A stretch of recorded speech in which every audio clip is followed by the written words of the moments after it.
Olá, seja bem-vindo à nossa sétima aula. Este curso tem como título Interdisciplinaridade com os Lusíadas e é um projeto do estágio supervisionado da Uninter, onde estou terminando minha graduação em Letras.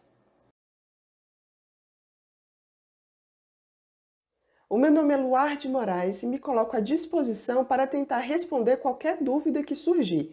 É só escrever nos comentários ou, se preferir, pode enviar seu questionamento por e-mail. O endereço se encontra na descrição.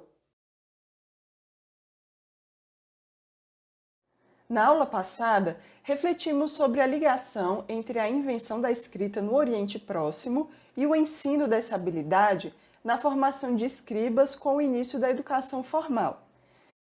O registro escrito nas civilizações que se desenvolveram em regiões banhadas pelos rios Nilo, Jordão, Tigre e Eufrates nos dão uma visão mais clara de como elas cresceram, de suas realizações, daquilo que acreditavam, de seus avanços tecnológicos e de sua cultura. Na aula de hoje, faremos uma conexão entre a educação desenvolvida por povos do Oriente com a que foi iniciada no Ocidente, especificamente entre os gregos clássicos. O período de ouro na Grécia aconteceu nos séculos 5 e 4 a.C., onde sua cultura chegou ao apogeu. Após isso, os gregos passaram a estar sempre sob o domínio político de outros povos, mas nunca perderam sua identidade e liberdade cultural. Até mesmo sua língua e escrita se mantiveram com poucas alterações até os nossos dias, algo muito raro para qualquer povo. Veja o caso da língua falada pelo que foi considerado o maior império, que é o Império Romano.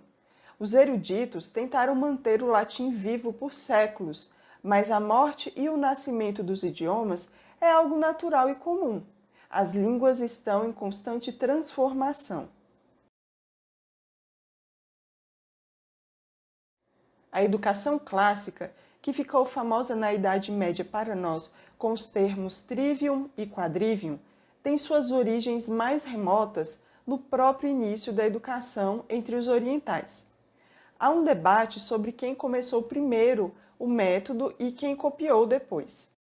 Alguns apontam o templo do rei hebreu Salomão, que viveu no século IX a.C., como a primeira universidade onde sábios estudavam e repassavam conhecimentos que iam de botânica à astronomia, música e tudo o que elevasse o discernimento humano.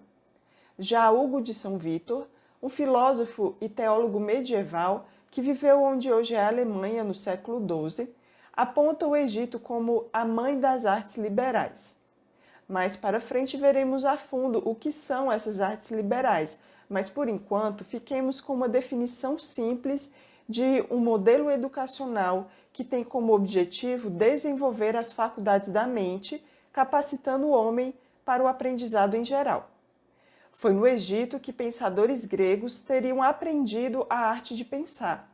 Em um artigo que conta de forma resumida a origem das artes liberais, Tiago Brum Teixeira escreve o seguinte: Tales, Pitágoras e Parmênides provavelmente beberam da fonte egípcia e criaram os primeiros centros de ensino da Grécia, onde eram transmitidos as artes liberais e os ensinamentos destes mestres de forma oral e sem salas de aula, como hoje. Ele continua dizendo que Platão também foi à Grécia, criando sua academia em 387 a.C., nos jardins de Academos, em Atenas.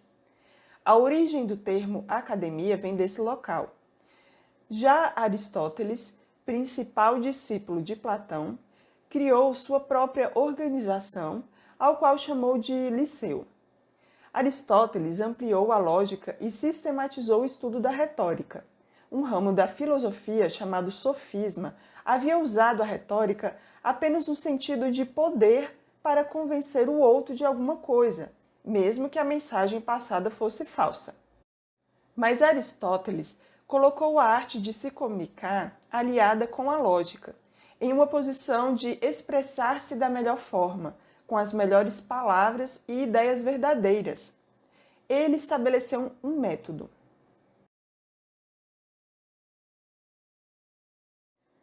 Temos então, entre os filósofos gregos, o trivium tomando forma em sua essência. Mas o quadrivium, segunda parte dos estudos que foram mais tarde estabelecidos na Idade Média, tem sua origem também entre os gregos. Apesar do cálculo já existir há muito tempo nas civilizações antigas do Oriente, foi Pitágoras que a organizou como ciência. Falo ciência, mas não quero dizer com isso que ele usava método científico no nosso conceito moderno. A mudança que o grego trouxe foi aproximar o estudo dos números de uma reflexão da mente humana, não tentando explicar a vontade dos deuses, mas apenas procurando entender o funcionamento do mundo. O livro que Pitágoras escreveu, chamado Matentetrade, foi usado mais tarde nos estudos do quadrivium como bibliografia base. Só para esclarecer, temos aqui um resumo do que era o trivium e quadrivium da Idade Média, sendo o trivium os estudos da mente, com a lógica, gramática e retórica. A lógica sendo a arte de pensar, a gramática a arte de inventar símbolos e combinar esses símbolos para expressar o pensamento, e a retórica a arte de comunicar esse pensamento de uma mente a outra. Já o quadrivium são as artes da matéria. A aritmética é a teoria do número, a geometria a teoria do espaço. Já a astronomia é a aplicação da teoria do espaço e a música seria a aplicação da teoria do número. Eu tirei essa explicação do livro O Trivium, da irmã Miriam Joseph. Podemos perceber, então, a ligação entre a educação medieval com aquilo que foi desenvolvido entre os gregos clássicos, que viveram nos séculos 5 e 4 a.C. Estamos falando sobre a educação clássica dos gregos, mas eu gostaria de fazer uma reflexão baseada na seguinte frase. É necessário de início que uma civilização atinja sua própria forma, para poder engendrar depois a educação que a refletirá. Eu tirei esse trecho do livro História da Educação na Antiguidade. Bom, a cultura admirada pelos iluministas não nasceu pronta. Os gregos da era clássica são o resultado da união de vários povos, que tinham culturas diferentes entre si. Vejamos um vídeo que irá mostrar como esse povo se formou.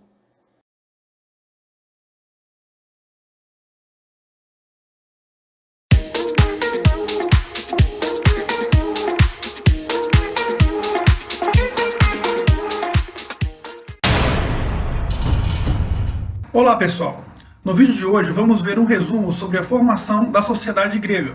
É um resumo, pois a realidade é sempre muito maior. Primeiramente, temos que entender que a Grécia unificada não existia.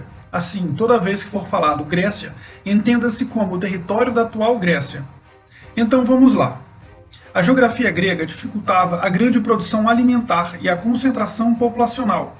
Devido ao seu solo árido, pedregoso e seu relevo muito acidentado, tornava difícil a comunicação entre vários pontos do interior, contribuindo para seu fracionamento político. Por outro lado, a costa grega, sendo extremamente recortada, criava uma série de portos naturais, o que facilitava a comunicação entre as regiões litorâneas. O período pré-homérico é dividido em duas partes. A civilização minoica, que se desenvolveu na ilha de Creta e durou cerca de 1500 anos, e a civilização micênica, que se desenvolveu na Grécia continental e durou cerca de 400 anos. Há cerca de 10 mil anos atrás, apareceram as primeiras comunidades na Grécia continental e em Creta. E por volta de 8 mil anos atrás, já apareciam as primeiras protocidades e as primeiras fortificações. Em 4.500 anos antes de Cristo, inicia a metalurgia do cobre e aparecem os primeiros objetos do metal. Isso favoreceu enormemente a produção agrícola e o crescimento populacional. Das comunidades fixadas na Grécia, a ilha de Creta é a primeira a ter um grande destaque em seu desenvolvimento. desenvolvendo assim a civilização minoica, porém não eram gregos. A sociedade grega só foi formada com a chegada de 4 outros povos: os aqueus, os eólios, os jônios e os dórios. Sua privilegiada situação geográfica favoreceu o comércio marítimo com o Egito, com a Grécia continental e com a Ásia Menor, contribuindo muito para a sua riqueza. A riqueza minoica vem do comércio marítimo e de colônias formadas nas regiões litorâneas. Esse sistema econômico recebeu o nome de talassocracia. Após 400 anos de grande crescimento econômico, um grande evento, ainda sem respostas definitivas, interrompe seu crescimento e inicia um período de 50 anos de instabilidade em Creta. Provavelmente, o grande evento foi uma erupção vulcânica, seguida de um terremoto. Após 50 anos de instabilidade, Creta volta a se reorganizar a partir da cidade de Knossos. Knossos começa a dominar outras cidades ao longo da ilha de Creta e vai adquirindo cada vez mais centralização política, chegando a ter cerca de 100 mil habitantes. Feito extraordinário para a época. Com a concentração de poder e o aumento das riquezas, Knossos constrói, no século 17 a.C., sua principal obra de arquitetura, o Palácio de Knossos. O Palácio de Knossos parecia uma cidade de tão grande.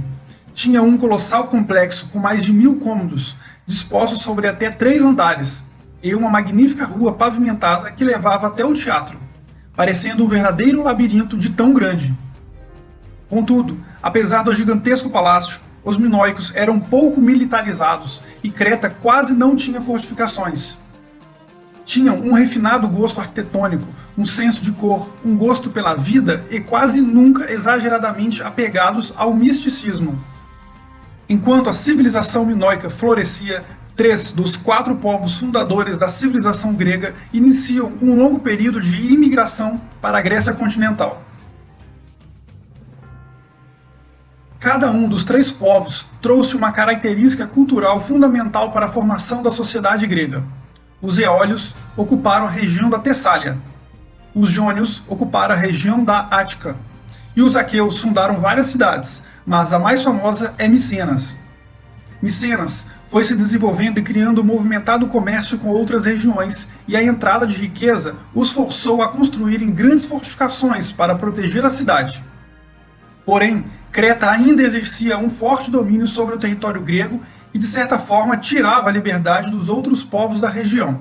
400 anos após a fundação de Micenas, os micênicos procuram expandir sua influência e, assim, em 1200 a.C., o povo aqueu, liderado pelo jovem Teseu, resolve lutar contra a opressão de Creta e buscar a liberdade de seu povo. Porém, não seria fácil derrotar Creta.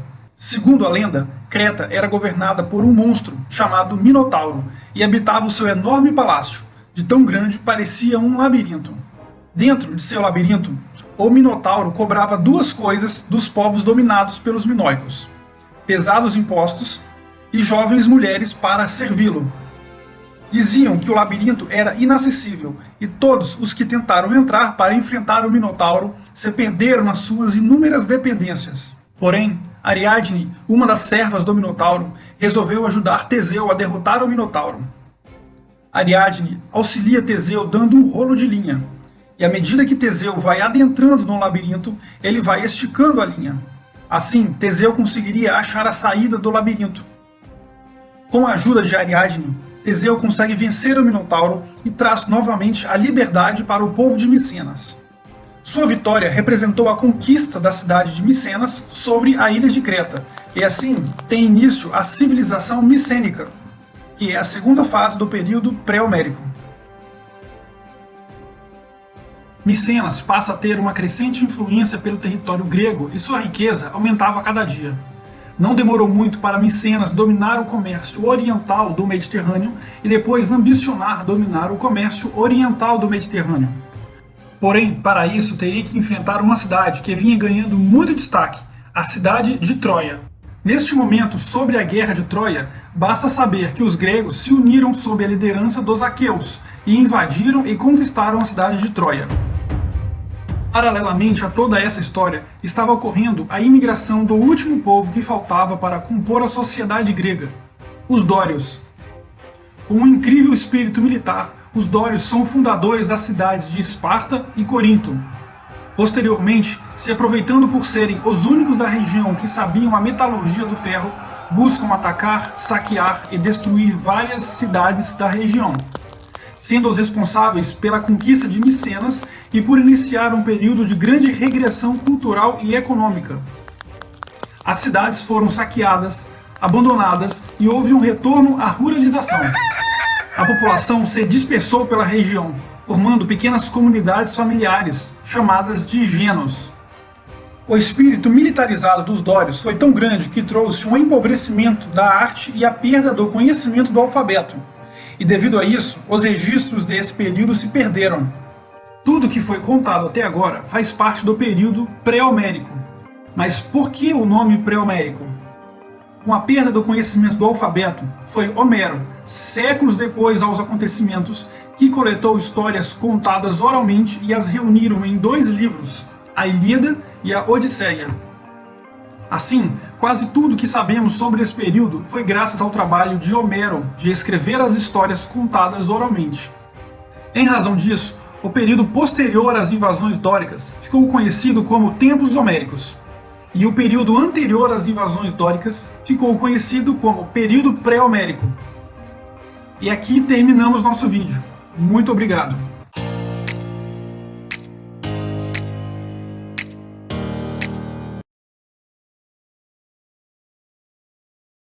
O que me chamou bastante atenção no desenrolar dessa história foi o fato de terem existido culturas complexas, como a dos minoicos e micênicos, antes de emergir a Grécia dos filósofos.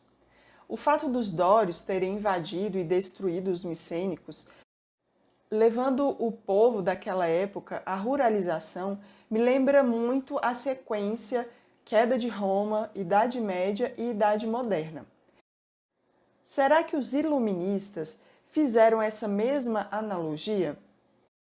Bom, a questão é que os gregos são fruto de seus antepassados. Cada um trouxe uma contribuição que deu forma à cultura grega clássica.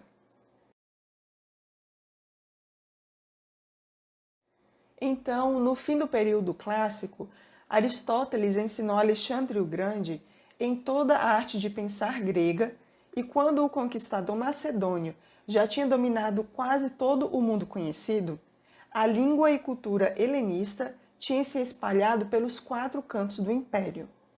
E eu vou fazer um parênteses aqui para explicar o que helenista significa.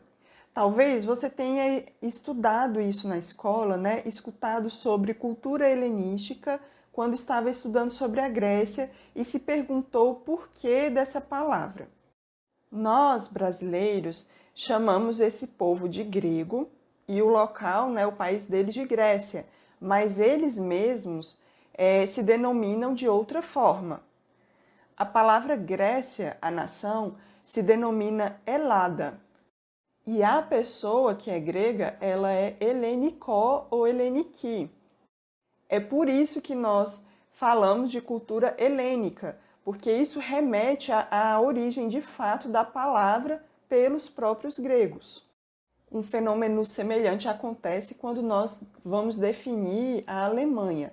Nós falamos que o país se chama Alemanha, mas os próprios alemães falam Deutschland. E em outras culturas, né, outras línguas, como, por exemplo, o inglês, eles falam Germany. E em grego é Germania. Pesquisando sobre esse fenômeno, eu descobri que o fato, né, desses povos serem uma mistura de vários outros povos fizeram com que cada nação meio que denominasse a outra por uma tribo específica. No caso da Alemanha, enquanto nós definimos pelas tribos dos álamos, povos de língua inglesa, por exemplo, pegaram as tribos germânicas para definir como chamar aquele povo, que mais tarde se tornou uma nação. E no caso da Grécia também, os romanos, né, os latinos, denominaram aquele povo de acordo com alguma tribo específica que eles tiveram um primeiro contato. E aqui nós fechamos nosso parênteses. Em um mundo de guerras, onde se conquista ou é conquistado, não basta ter as melhores armas. Vence quem faz o melhor uso de todas as ferramentas que possui.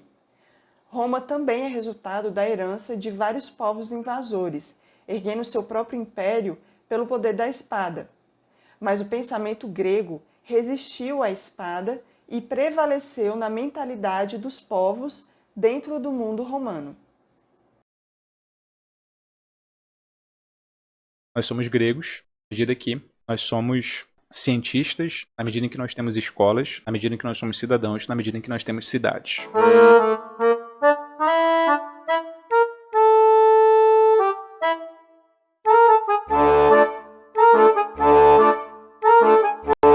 O conceito de ciência, segundo o Philippe Nemo, ele tem esse livro chamado O que é o Ocidente. É provável, diz ele, que os primeiros físicos gregos, né, lembra lá os filósofos da Physis, a saber, a escola de Mileto, Tales, Anaximandro, Anaxímenes, tenham aplicado espontaneamente à natureza o esquema que os cidadãos gregos aplicavam à vida social. Ou seja, o Philippe Nemo está fazendo uma estratégia aqui socio-histórica de interpretar por que os primeiros filósofos tiveram a ideia que eles tiveram. A natureza se comporta exatamente como as pessoas na polis. É isso que o Philippe Nemo está dizendo. O que é organizado no início não é a natureza, mas a polis. Os filósofos utilizam a organização que eles viviam para, a partir dela, enxergar a organização na natureza. Essa é uma hipótese bastante aceita por alguns historiadores. A própria concepção de cosmos, de physis, organizado, estruturado, é uma noção que deriva de um contexto sociocultural em que estava funcionando uma polis organizada, estruturada e justa. E a ciência começa com a polis. Por que a ciência é grega e não de qualquer outro povo, né? O Nemo faz uma diferença assim, ó, que a produção de conhecimento técnico voltado à produção podia até existir no Egito, mas isso era muito diferente da produção de discurso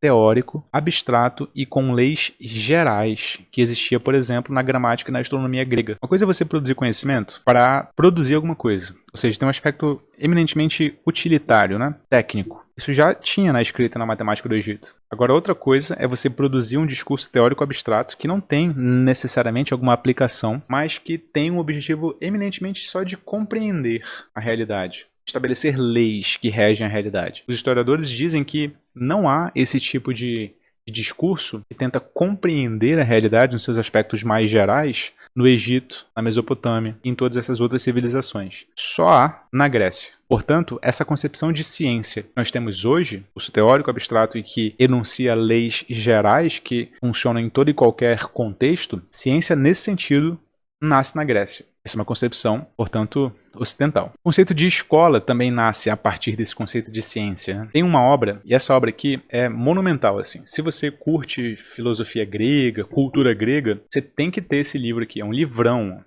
livraço, né? Chamado Paideia, a formação do homem grego, do Werner Jäger. A ideia de paideia grega é o seguinte: o homem que se revela nas obras dos grandes gregos é o homem político. Isso da Grécia clássica. É a Grécia por excelência, né? Olha só. A educação grega não é uma soma de técnicas e organizações privadas orientadas para a formação de uma individualidade perfeita e independente, ou seja, isso só aconteceu na época helenística, né? O indivíduo só acontece na época helenística, quando o Estado grego já havia desaparecido, época da qual deriva uma linha em linha reta a pedagogia moderna, né? A gente é muito mais parecido com os helenistas, porque eles são muito mais individualistas, do que com os gregos clássicos nesse sentido político aqui. Todo futuro humanismo, ele vai dizer, deve estar essencialmente orientado por um fato fundamental de toda a educação grega, a saber, que a humanidade, o ser do homem, se encontrava essencialmente vinculado às características do homem como ser político. Que ser esse? Ele enuncia aqui uma trindade, né, que ele chama poeta, homem de Estado e sábio. Encarna a mais alta direção da nação. Então, o ideal de homem, que dá origem ao humanismo,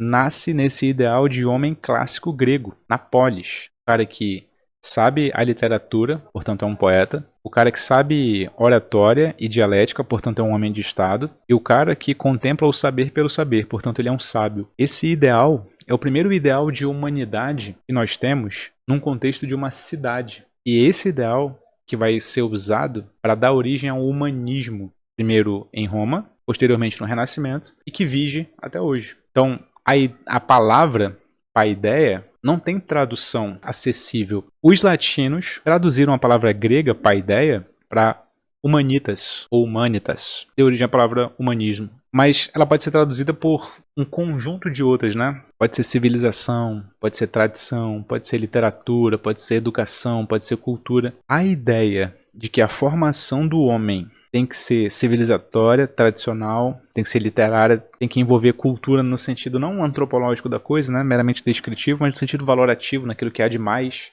elevado e tal. Uma ideia grega.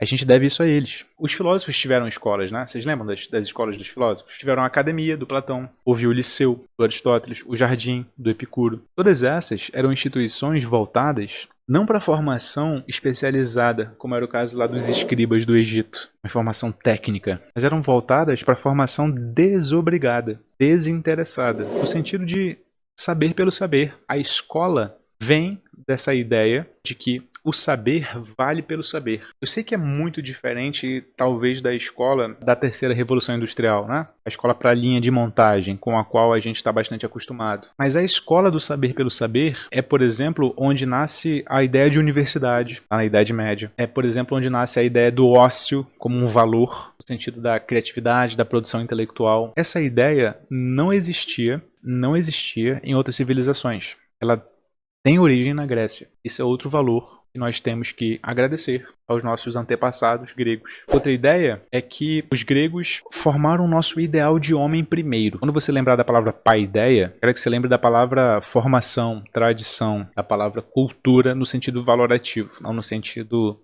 descritivo da antropologia. Essa ideia de cultura no sentido valorativo, que é a ideia de Grécia, que o Renascimento vai tentar resgatar e tudo mais. Nós somos gregos, à medida que nós somos cientistas, na medida em que nós temos escolas, na medida em que nós somos cidadãos, na medida em que nós temos cidades.